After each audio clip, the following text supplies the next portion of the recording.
Now, but for example, Boosie, who's a regular on my show, Right. he said the opposite. He said he's seen his uncle get into it with women, be physically abusive, but that's still his uncle, and he still loves him.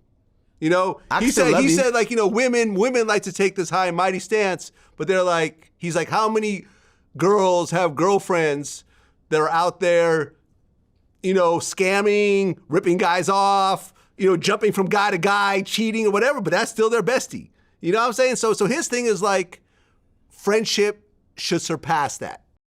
What he did in sports makes him a motherfucking celebrity. Regardless, how many motherfucking skiers or anybody else who done killed their motherfucking child or been accused? We don't look at it from both ways. We don't look at that shit from both ways, bro. The world and social media got everybody fucked up how you should feel about your own people. When I left the last show, you got people DM me talking about, Boosie, you ain't shit because you'll sit right there and let your friend beat a woman and woo from, remember how? Yeah, we talked about that, yeah. How I am, bro, how I was raised, bro. Yeah. And I'm gonna tell you this, a lot of people might not like this. I wouldn't give a damn if I beat my bitch. I'm still standing up for my partner. If he beat his bitch, that's they shit. That's how we was raised in the ghetto. I'm not gonna sit up here and say that when I saw my uncle beat his bitch, that I didn't want to hang around him. We were cooking dope the same night. Yeah. You know, it's just a new day and a new day in time. But how I was raised, if you beat your bitch, that's your problem. It never made me say you're not my friend anymore. That's what I stand on. I always stand on wrong or wrong, right or right, you my friend. And I probably was raised a fucked up way. Let's keep it real. Everybody in the world need to start facing reality. If you got love for somebody, you care about all they got going, I don't give a fuck what goes down. I don't give a fuck what's going down. That's still gonna be my friend. How many friends you got who really your friend after they didn't fight? After you done seen him go through 13 women fighting. But guess what? That's still my friend. Yeah. Women need to shut the fuck up too. Because women, it's the same thing. What you watching your girl cheat go from dick to dick. Got this nigga beefing with this nigga beef. Bitch scamming the lady at the mall, bitch scam, but all y'all scam. But that's still your bestie. But that's still your motherfucking bestie. Yep. I can be your friend, I just can't be around you. Okay. There's certain... Yeah. Once you have daughters and granddaughters, man, it's a whole different thing in terms of what you'll allow. Like even my father's friends, man. When I was growing up, it was 3 things you had to do. You had to beat the street lights home. You beat the sun. You couldn't let the sun. You had to take care of your house, and you could never let no bullshit come to your house. That was it. That was all you had to do. But if you was a man who didn't take care of your woman and children, then they didn't fuck with you. They just didn't fuck with you. They didn't judge you. I mean, they would drink with you and hang out with you, but you weren't like in the circle with them. They weren't. So I kind of, maybe that was my ethos I adopted from him. But see, keep in mind though, like, men are always vilified, but there's a lot of very abusive women out there. They are. I know one. Yeah, I know. I've dealt with them before myself. Me too. And not in my life. I just seen it happen. I've dealt with it in my life. And I've had to restrain women before from hitting me.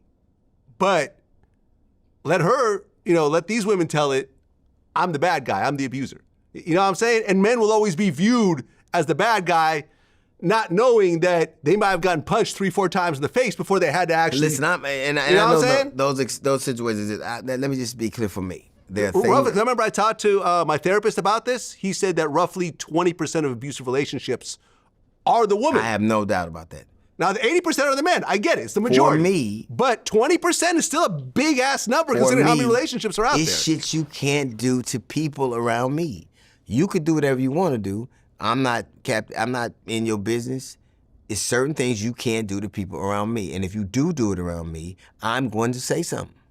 If you do it, I'm a grown fucking man. Why do you even think that? It says a lot about what people will do in front of you. Like my mother and father raised me right. I just did wrong. I snuck and did it. But if you do that shit in front of me, you think I'm with it. Yeah. You do. That tells me how you think. What you think of me. If you do some shit that you know, that you do some shit that's way out of pocket like that, you must think I'm with it. And it don't happen a lot because they know I'm not. Yeah, I feel you. You ain't finna do that to me. You can do whatever. I don't care. I'm not in everybody's business. But you do that shit around me, I'ma say something. Just like I think what those people were doing, everybody got a Diddy story now. You didn't say that shit when those people were getting brutalized, so fuck you now. It's simple. Yeah, I mean, look, when I asked Roger Bonds why he stayed, he gave a relatively honest answer. He said, look, I was fresh out of jail. This was my only opportunity. I saw him firing people for less, so I stayed because I had kids to support. And, I also felt that me being there, I could protect Cassie a little bit better, but ultimately, he knew what was up. He knew what was up, and he stayed. And he watched it over and over again. Between Cassie, Kim Porter, whatever else, he stayed and he tolerated it because he needed the check. And I think that's the story for most people. Because they know you'll allow it. Yeah. They know you will. Yeah. And the only reason that you're having this conversation now is because there's no benefit to you. Now your benefit is being able to cash in on the story, the shit you witnessed. No, absolutely. I mean, his son, Roger's son, who was convicted for murder in Africa, and he went to Diddy for money, and Diddy said no. And then at that point, he said, okay, well, I'm just going to go sell my story. So it is what it is. There's no gray area about it. There's no more benefit from Diddy.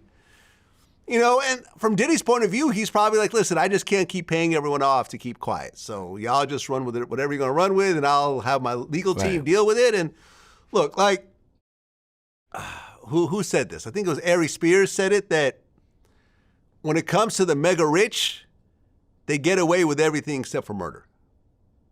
Most times. Not even except for murder. You can get away with murder. Even murder.